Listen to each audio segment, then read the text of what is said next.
Buenos días, queridos amigos, hermanos, familia de la fe que nos siguen por este medio. Les saludo a todos ustedes con la paz del Señor.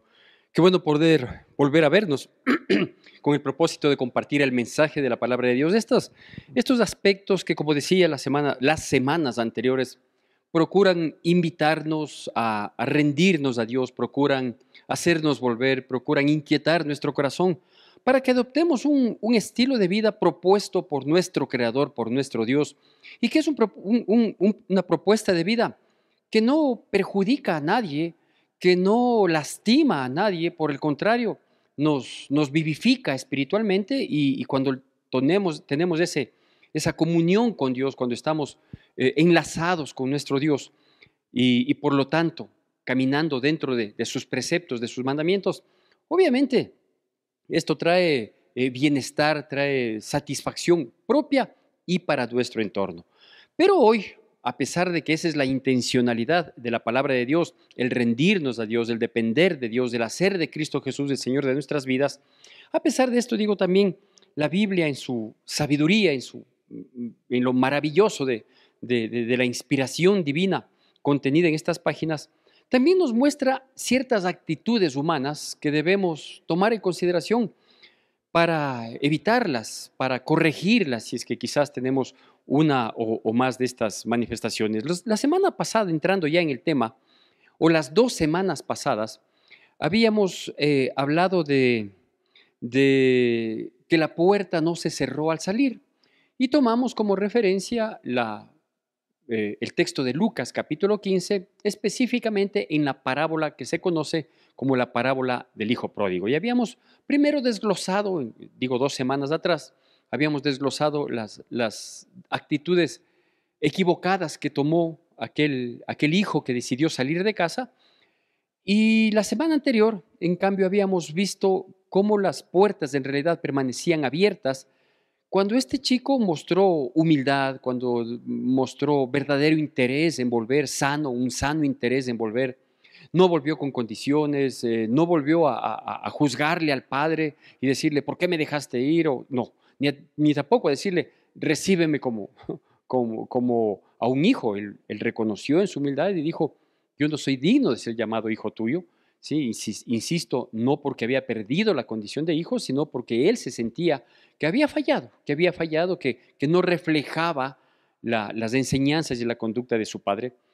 Y digo, él volvió con esa humildad, tomó la decisión, corriendo el riesgo de lo que él podía haber esperado que suceda, y obviamente fue muy bien recibido, como corresponde, no a su actitud, ¿sí? No es que él fue bien recibido porque había malgastado su vida, su dinero, porque se había perdido. No fue recibido con gozo, con alegría, fue recibido porque se consideraba muerto y estaba vivo, estaba perdido y fue hallado. Así que yo quiero partir precisamente de este último versículo que fue de la charla de la semana anterior y culminar esta historia en Lucas capítulo 15, versículos del 24 al 32. Culminar, digo, esta historia con esta otra perspectiva que también es totalmente aplicable a la vida de los seres humanos y obviamente a la vida de los cristianos. No podemos tampoco poner las manos al fuego por todos, ni tampoco decir que todos los cristianos somos una maravilla, no.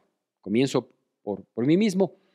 Hay mucho que aprender, hay mucho que rendir a Dios para que Dios moldee, vaya transformando aquellos aspectos que podían desmerecernos, que podrían en un momento desmerecernos como hijos suyos. Bueno, entonces, Lucas, capítulo 15, versículos del 24 al 32. Hago la lectura, como siempre le pido por favor que usted siga con atención, con reverencia a la palabra de Dios. Dice así, va a salir en sus pantallas, o si usted desea puede seguirnos en su propio texto bíblico.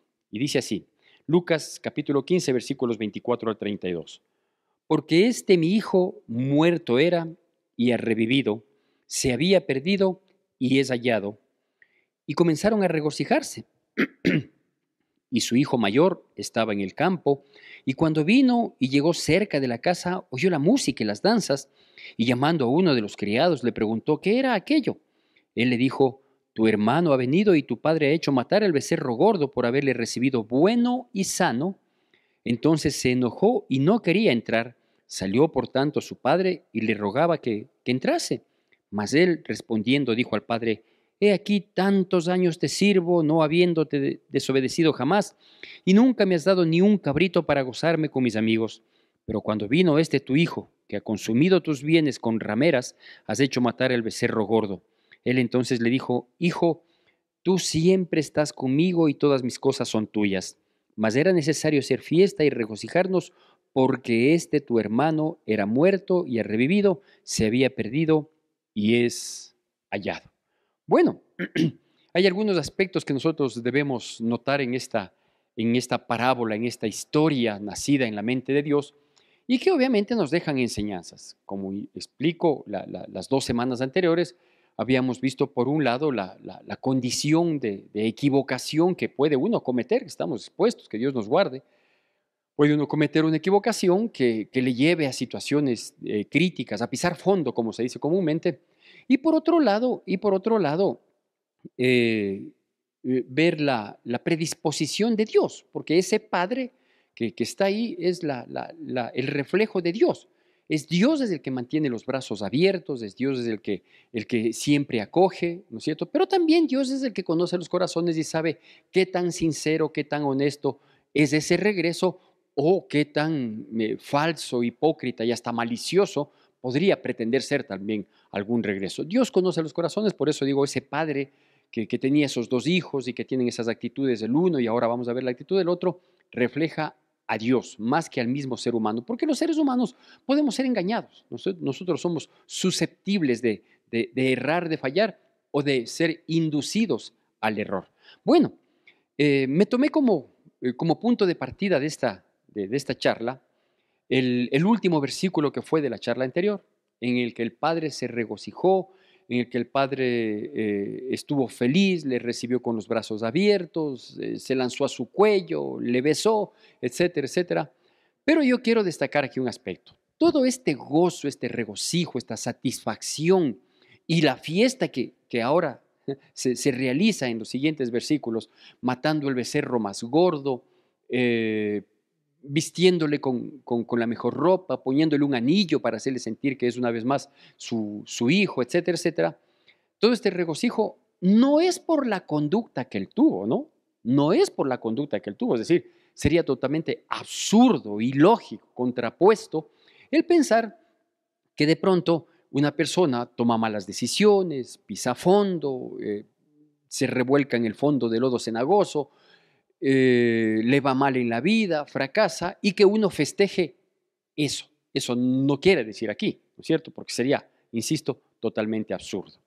Lo que nos dice que se realizó esa fiesta y ese gozo que tuvo el padre y el por qué le abrió los brazos y se lanzó a su cuello y le besó, etcétera, etcétera, ¿sí? Es por haberle encontrado con vida, es decir, porque todavía había una esperanza de vida en él, de cambio, de enmienda, ¿no es cierto? Entonces, el encontrarle con vida, eso es lo que motivó la fiesta. No le estaba premiando por la actitud tenida.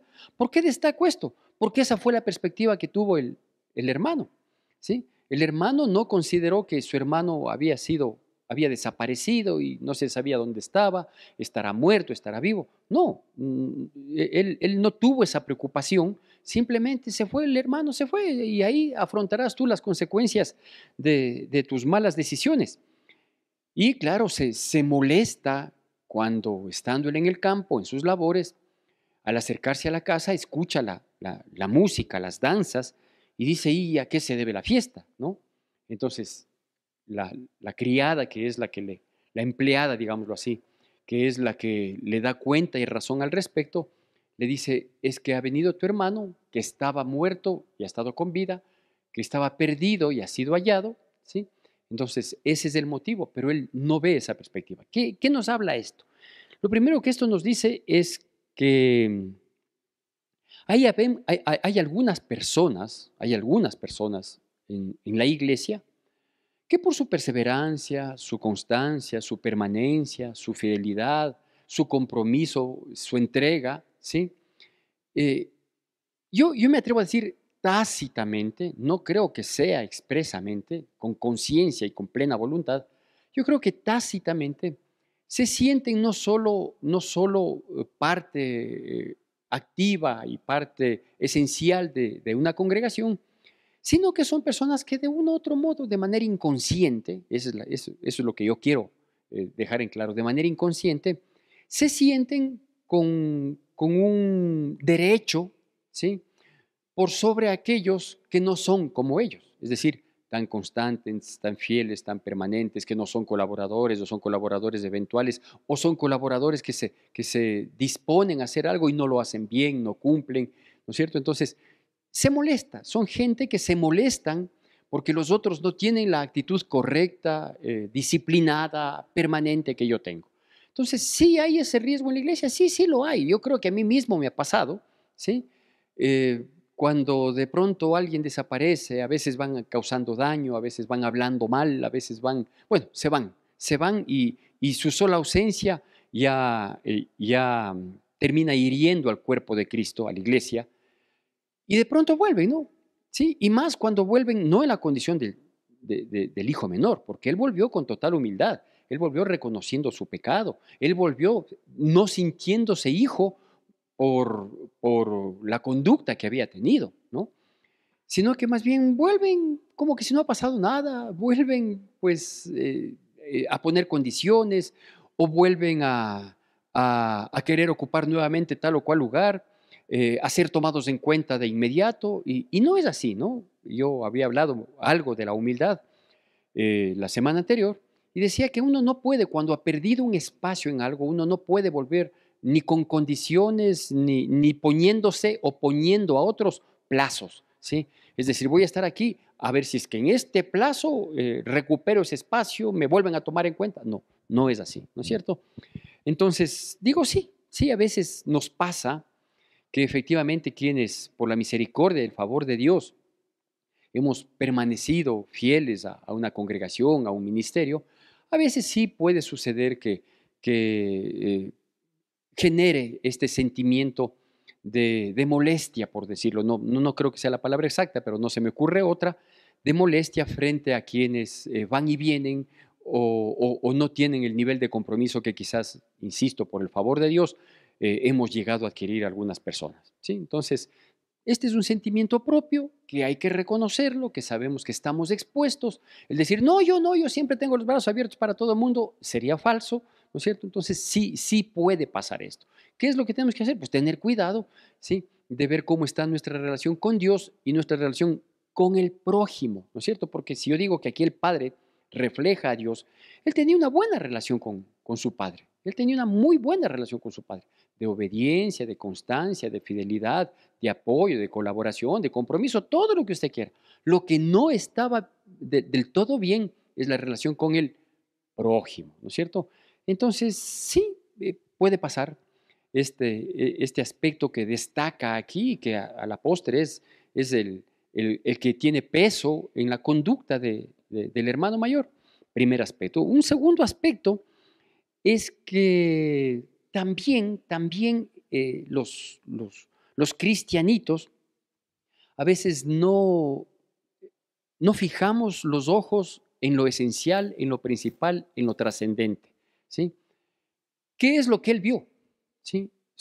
Él lo que vio es que su hermano había malgastado su dinero en rameras, que su hermano había desperdiciado su vida, que su hermano había tomado malas decisiones y que ese comportamiento ameritó matar el becerro gordo y hacer una fiesta. Y eso es equivocado, ¿no es cierto? Entonces, esta segunda condición a la que a veces estamos expuestos los cristianitos es no mirar las cosas con misericordia, ¿no? No mirar las cosas con misericordia. A veces miramos las cosas y juzgamos por lo que vemos y por lo que inmediatamente nos nace en nuestra mente, ¿sí? Pero cuando miramos con misericordia decimos, sí, ve, está bien. Sí, yo no puedo saber cuál es la verdadera intención de una persona cuando vuelve a la iglesia. No sé cuál es la verdadera intención. Cuando un esposo vuelve a reconciliarse con la esposa, cuando un hijo vuelve a la casa de sus padres, estoy hablando en el sentido literal, ¿sí? Es decir, cuando un hijo se haya alejado de la casa y de pronto vuelve, no sabemos cuál es la verdadera intención, ¿sí? Entonces, a veces toca tomar medidas de precaución y decir sí, ¿no? Aquí yo quiero comentarle algo, por ejemplo, que yo conocí esto de muy cerca porque tuve la oportunidad por cerca de 4 años, un poquito menos de 4 años, de trabajar con personas en adicción, ¿sí? Personas en proceso de recuperación. Y muchos de ellos, por ejemplo, tenían un resentimiento en sus vidas que muchas de las veces no fue la causa que les impulsó a buscar refugio en estos vicios terribles, sino que habiendo caído ya en el vicio de la droga, del alcoholismo, habiendo ya ganado mucho espacio este vicio en sus vidas, cuando ya ellos eran esclavos de esta situación, ellos varias veces quisieron volver a casa, ¿sí? Pero volver a casa no con el propósito de cambiar, no con el propósito de enmendar, sino simplemente de encontrar refugio, respaldo y provisión. Y en ese propósito, ¿sí? Muchas de las ocasiones también volvieron a casa y usurparon cosas, robaron cosas, ¿sí? De la misma casa para luego salir, vender y tener algo para proveerse de su vicio. Entonces, en muchos de esos casos, ¿sí? Los padres les cerraron la puerta a sus hijos. Les dijeron, no te puedo recibir, porque cuando tú vienes, no vienes para sumarte a la familia, para dejarte ayudar, para adquirir un comportamiento adecuado, para dar un giro a tu vida apoyado con tu familia. No, tú vienes simplemente a perjudicar, vienes temporalmente, porque hoy vienes y a lo mejor mañana sales, pero vienes a perjudicar, vienes a dar un mal ejemplo a tus hermanos, vienes a causar controversia entre nosotros, vienes a alterar la mediana paz que tenemos, porque no podemos tener una total paz sabiendo que un hijo está fuera de casa. Así que toca cerrarte la puerta, ¿no? Entonces, ellos tenían este resentimiento y cuando tuve la oportunidad de hablarles a ellos y que era con mucha frecuencia topar el tema del perdón, yo les decía, mira, ¿sí? Ustedes tienen que perdonar a sus padres, a sus familias, si algún rato les dieron la espalda, pero eso fue una consecuencia de la actitud que ustedes tuvieron. Es decir, ustedes primero hirieron a la familia, lastimaron a la familia, ¿sí? Perdieron toda confianza frente a la familia y no esperabas que a la vuelta de la esquina, pues te den toda la apertura, ¿no es cierto? Entonces, hay que tratar esa parte, ¿no? Entonces, digo, el hermano mayor aquí lo que hizo fue juzgar una situación a primera vista, sin considerar un poquito más allá, ¿no es cierto? Hay quienes dicen que de pronto el regocijo y el festejo estuvo muy exagerado para esto, pero obviamente esto es, insisto, estoy hablando de un padre como en la manifestación de Dios, y ciertamente la Biblia dice que en el cielo hay fiesta y gozo con los ángeles cuando un pecador se arrepiente. Entonces, si la Biblia dice así, yo no tengo por qué dudarlo. Humanamente posiblemente no suceda esto o a ese nivel, ¿no es cierto? Pero en el cielo y en el corazón de Dios yo sé que sí hay esa fiesta. Ahora, este segundo aspecto crítico, ¿no? Que es el juzgar a priori, que no permite ver la verdadera condición que causa o que debería haber causado el gozo, el regocijo en él, se ve reflejado en un aspecto que aquí la Biblia lo destaca, ¿no? Dice que cuando el chico se enteró de cuál era el motivo de la fiesta y de haber sacrificado el becerro gordo, se molestó, su padre se enteró, salió a verle y le dice, entra, entra, gózate junto con tu hermano, porque él estaba muerto y ha sido hallado vivo, sí, estaba perdido y ha sido encontrado, entonces ven, súmate. Y le insiste, este es el propósito, no estoy premiando su mala actitud anterior, estoy gozándome yo por haberle hallado, aún en esas circunstancias, ¿sí? Y claro, eso impidió que el papá le pueda decir, ve, mi hijo, él vino y dijo, reconocí, yo pequé contra el cielo y contra ti, no merezco ser llamado tu hijo, etcétera, etcétera. Pero no, ya no dio chance, ya endureció su corazón, ya cerró la posibilidad, ¿no es cierto? ¿Cómo se llama esto de endurecer el corazón, de cerrar la posibilidad? Esto es algo de lo cual también estamos expuestos todos nosotros, los seres humanos, y por más cristianos que seamos, estamos expuestos. No digo que todos somos, sino que estamos expuestos y bueno, cuando uno vive ligado a Dios, Dios nos redarguye, nos hace notar para enmendar. ¿Sí? Esto se llama celo. Celo. Él tuvo celo de su hermano. ¿Sí? No solo por la fiesta que hicieron al hallarle con vida y encontrarle, sino porque él le dice, ¿no? Esas palabras confirman que había este celo. Él le dice, yo he sido obediente, yo he estado aquí todo el tiempo, yo he trabajado para ti, nunca te he desobedecido y nunca me has dado un cabrito para yo poder compartir y tener un festejo con mis amigos. Entonces, ¿qué refleja estas palabras? Estas palabras reflejan este sentimiento, ¿no? Yo el día domingo en la prédica que la llevamos numérica, la anterior a esta, yo decía, ¿no? Que hay sentimientos mezquinos, como por ejemplo la envidia, decía el día domingo. Este es otro de los sentimientos mezquinos, el celo, ¿sí? El celo, eso de que yo no, creo que yo me merezco y no me valoran, creo que a mí deberían darme esa oportunidad y le dan a otro, etcétera, etcétera, ¿no es cierto? Entonces, él tuvo ese celo y ese celo le descubrió con sus palabras. Celo al que nosotros debemos eh, tomar en consideración como cristianos, ¿no? Hay que dejar que Dios moldee nuestras vidas, nuestros corazones, nuestras mentes, inclusive vaya moldeándonos, para no manejarnos bajo parámetros humanos, ¿no? Porque ese es otro problema, que los cristianos podemos tener ciertos sentimientos de bondad, de mansedumbre, de tolerancia, de misericordia, de favor, ¿sí? Cuando hay alguna situación que nos conmueve. Pero también puede ser que los parámetros humanos en nuestra mente, ¿sí? Sean muy rígidos y no permiten, ¿no? Entonces, ¿a qué viene? O ¿por qué ayudarle a esto? No. Entonces hay que ser moderados, tranquilos. Es por eso que yo digo que debemos permanecer siempre en los caminos de Dios, para que Dios siga moldeando. Filipenses 1:6 dice, estoy persuadido a creer que aquel que comenzó la buena obra la perfeccionará hasta el día de Cristo. Es decir, el peor error que podemos cometer los cristianos es pensar que hemos llegado a un punto en el que ya no necesitamos nada más. No, siempre necesitamos ser moldeados, corregidos, enmendados, etcétera, etcétera, etcétera. Bueno, eh, tristemente esta parábola no termina con o mostrándonos un buen final con este personaje, con el hermano mayor. Con el menor, bueno, se asume que él aceptó la buena voluntad, la apertura que tuvo de parte de su padre y que nunca más volvió a pecar o que nunca más volvió a intentar salir, ¿no? Entonces eso, esa ya es una presunción, es una elucubración, no solo porque no es una historia real, sino porque es una parábola, sino porque se entiende que cuando uno verdaderamente tiene un encuentro con Cristo Jesús, cuando uno es verdadero cristiano, no de los que se dicen cristianos, porque quizás crecieron en una iglesia, porque quizás colaboraron en una iglesia, pero sus conductas fuera de la iglesia dejaron mucho que desear, ¿no es cierto? Entonces no estoy hablando de esos falsos cristianos, de esos falsos hermanitos, sino estoy hablando de las personas con todos nuestros errores, primero yo, ¿sí?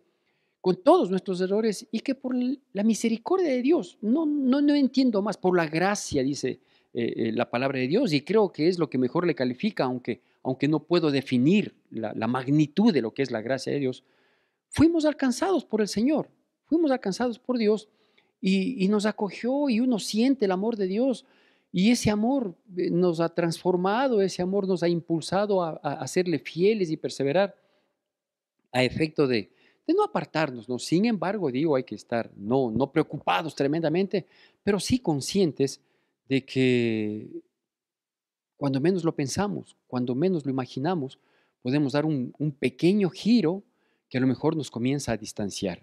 Y las llamadas de alerta que aparecen en esos momentos, a veces no las notamos o no las queremos hacer caso, ¿no? Y pensamos que no, sí, yo sé manejar, yo tengo fuerza de voluntad, cuando yo quiera vuelvo, y no es así. Entonces es mejor ser fiel, permanecer fiel, ser dispuesto, pero yo quiero culminar diciéndole cuál es el título de esta prédica, que viene siendo un apelar a la sensibilidad de la familia de la fe de los cristianos.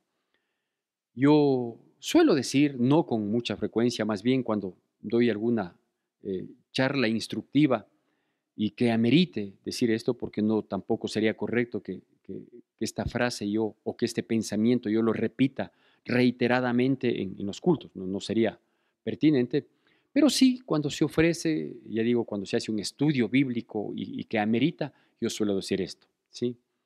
Que la iglesia cristiana tiene unos pocos inconvenientes. Uno de esos es que está formada por seres humanos, ¿sí? Todos somos seres humanos, desde el pastor, que es el siervo principal, no es la autoridad, sino el siervo principal, porque la autoridad es Cristo Jesús y su palabra. Somos seres humanos, ¿sí? Ese es un pequeño inconveniente. Y la iglesia está llena de seres humanos, ¿sí? El segundo inconveniente es que los seres humanos somos emotivos. Y como somos emotivos, a veces reaccionamos instintivamente, no reaccionamos con razonamiento, no reaccionamos con entendimiento, no reaccionamos sabiendo que tenemos que agradarle a Dios en toda nuestra manera de vivir, sino que a veces reaccionamos instintivamente, ¿sí? Y un tercer pequeño inconveniente, ¿sí? Es no solo que somos seres humanos, que somos emocionales y que nuestras reacciones son instintivas, sino que siempre procuramos tener algún tipo de posición privilegiada, ¿sí? Es decir, queremos un reconocimiento, queremos que digan quizás, uy, el hermanito tal es un lindo, o la hermanita tal, ¿qué sería de nosotros sin la hermanita tal? Es decir, buscamos tácitamente, y esto es propio del ser humano, ¿sí? No estoy diciendo que estos tres aspectos sean malos, no, no, pero es propio del ser humano en un momento determinado, a veces es en un momento, a veces es en una época de la vida, que esperamos un reconocimiento, ¿no es cierto? Que se diga, ¿sí? Vea los fulanitos, los hermanos, tales que son los encargados de tal misión dentro de la iglesia, lo han hecho muy bien, que no sé qué. Entonces yo procuro no hacerlo muy seguido porque eso sonaría a como que es un poco forzado, un poco obligado, pero sí de vez en cuando estoy con un grupo de personas colaboradoras principalmente de la iglesia, reconocer y agradecer su buena voluntad, ¿no? O sea, si es que tenemos una reunión de trabajo, si es que tenemos un compartir extraoficial de la iglesia, poder reconocer y decirles, sí, vea, yo les agradezco infinitamente por el apoyo